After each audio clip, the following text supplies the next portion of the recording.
It's happened. Elon Musk just confirmed SpaceX's new laser weapons in space. Did you hear about Starlink? Those of you who are unaware, this is a satellite constellation created by Elon Musk's SpaceX to provide internet access in remote areas at a low cost. However, this is not the only positive feature of Musk's project. This project has introduced the laser link technology, which allows for a faster connection between satellites. Quite impressive, isn't it? However, you may be wondering, what is so new about this laser link? Well, give the video a thumbs up and stay tuned to find out. Hello everyone, welcome to Genius's Guide, your daily dose of geniusness. And in today's video, we're going to talk about the insane new laser weapons in space. So without any further ado, let's get started. A two-stage SpaceX Falcon 9 rocket, topped with 49 Starlink satellites, lifted off from NASA's Kennedy Space Center in Florida on January 18th at 9:02 p.m. EST. And about 9 minutes later, the rocket's first stage came down to Earth for a pinpoint touchdown on the SpaceX drone ship, a shortfall of Gravitas, which was stationed in the Atlantic Ocean off the Florida coast. It was the 10th successful landing for this particular booster, which had previously launched 6 dedicated Starlink missions: the GPS-3 satellite for the US military, the Turksat 5A satellite for Turkey, and the Transporter-2 rideshare mission, which lofted 85 small satellites and 3 Starlink craft. The Falcon 9's second stage, meanwhile, kept powering its way to orbit, eventually deploying the 49 satellites roughly 15 minutes after launch. The second stage was out of range of ground stations when that happened, so confirmation of deployment success didn't come until about an hour later. The launch was SpaceX's 36th dedicated Starlink mission, and it brought the total number of Starlink satellites lofted to more than 2,000.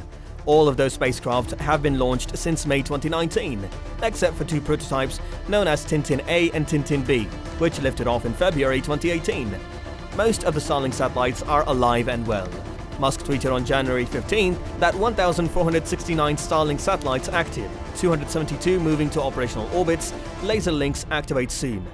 Here, laser links refers to an upgrade that SpaceX implemented in 2021, which allows Starlink satellites to communicate with each other efficiently without relying on ground relays. We should see many more Starlink launches over the coming weeks and months, because SpaceX already has permission from the US Federal Communications Commission to launch a total of 12,000 Starlink satellites, and the company has filed paperwork with the International Telecommunications Union to loft an additional 30,000. According to Musk, the laser satellite links ensure smooth operation and reliable internet coverage. It also enables the satellites to operate without sending data back to a ground station. Instead, the data is beamed between the satellites using laser links, enabling faster transfer speeds. SpaceX engineer Kate Tice explains, with these space lasers, the Starlink satellites were able to transfer hundreds of gigabytes of data. Once these space lasers are fully deployed, Starlink will be one of the fastest options to transmit data all over the world. Satellite providers, such as Starlink, launch small satellites to provide broadband internet services, especially in areas where terrestrial networks are difficult to establish. However, SpaceX also revealed plans for a premium Starlink service package, with improved performance and an ultra-rugged user terminal antenna/dish. It is expected that deliveries of the upgraded dish will begin as early as the second quarter of 2022, providing prospective users, such as small offices, retail outlets, and super users, with almost 3 times the peak performance and a dish capable of operating even in extreme environments without interruption. There is, however, one small problem.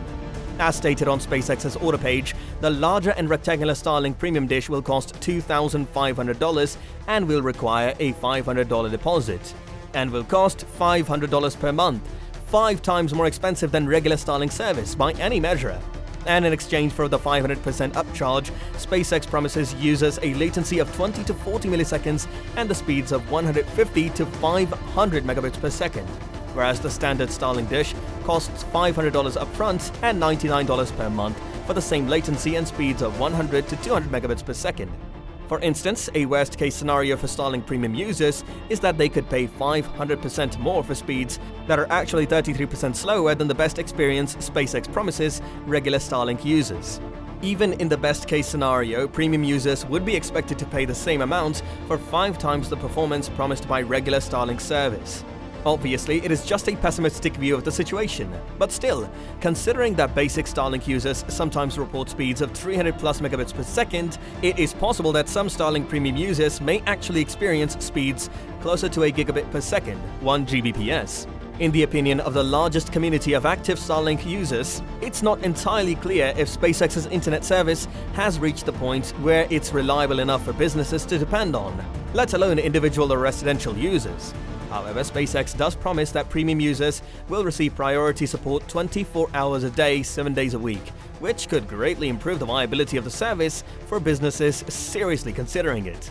In terms of basic Starlink user experiences, heading into 2022, users continue to report mixed feelings with respect to basic Starlink support, with many concluding that SpaceX's user growth may have exceeded the growth of the company's customer service division. Despite this, a low-volume premium offering is likely to dramatically impact the company's basic offering or the user experience. Moreover, the premium dish's extra rugged construction may make it the perfect choice for the users living in an extremely hot or cold environment. Over time, perhaps the upgrades that are made to the premium dishes will also trickle down into more affordable hardware, opening up Starlink to those that live in extreme climates but can't afford to spend $6,000 a year on internet service. However, 2 weeks after the launch, SpaceX received approval from the Federal Communications Commission to launch the 10 satellites into polar orbits at an altitude of 560 kilometers. A total of 10 Starlink satellites with laser links were sent into polar orbit, completing their launch. Earlier, Musk noted on Twitter that all sats launched next year will have laser links, that the laser system will become standard on Starlink satellites in 2022. For the time being, SpaceX is only including laser links on polar satellites, Musk wrote on Twitter. Only our polar sats have lasers this year and our version 0.9. According to an application filed with the FCC by SpaceX for the change of orbit of some satellites in April 2020, Alaskan residents will benefit from the polar satellites. SpaceX stated that it intends to ensure that all satellites in SpaceX's constellation provide the same low-latency services to all Americans, including the residents of Alaska, where satellites operate in polar orbits. SpaceX said that its satellites would be able to serve both residential and government users in otherwise impossible-to-reach polar regions. The Starlink satellites communicate with the ground stations, of which approximately 20 have been installed in the United States so far. As described in a Space News article, laser links reduce the need for ground stations and provide a range of other benefits. Satellites can communicate with one another via a number of satellite links, whether they are located in the same orbital plane or in an adjacent orbital plane, and using these types of links, operators are able to minimize the number of ground stations, as these ground stations do not have to be located within the same satellite footprint as the user's terminal, and extend coverage to remote areas without using ground stations. The satellites may also be able to decrease and reduce latency, since there are fewer hops between them and the ground station. Originally, the FCC authorized 10 satellites for altitudes of 1,100 kilometers to 1,300 kilometers. With the FCC's approval, SpaceX can cut its altitude in half, which will help reduce latency. In polar orbits, also known as sun-synchronous orbits, satellites pass close to Earth from north to south, rather than from west to east, thus passing over roughly the Earth's poles, as explained by the European Space Agency.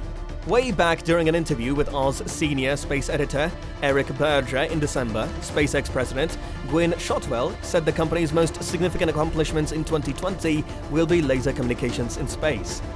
And a few months earlier, SpaceX had revealed that it was testing space lasers for the purpose of transferring data between satellites. Starlink engineers provided more detail on the upcoming Starlink network during a Reddit in November that the speed of light is faster in a vacuum than in fiber, so the space lasers have exciting potential for low-latency links, the Starlink team said on Reddit in response to a question about the space laser testing. They will allow us to serve users where the satellites can't see a terrestrial gateway antenna, for example, over the ocean and in regions badly connected by fiber.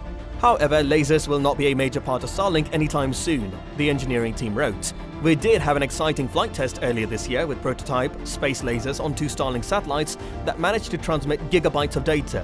But bringing down the cost of the space lasers and producing a lot of them fast is a really hard problem that the team is still working on. Well, if that's so, then we will definitely see more and more satellites in this year. Anyway, what do you guys think about this laser links?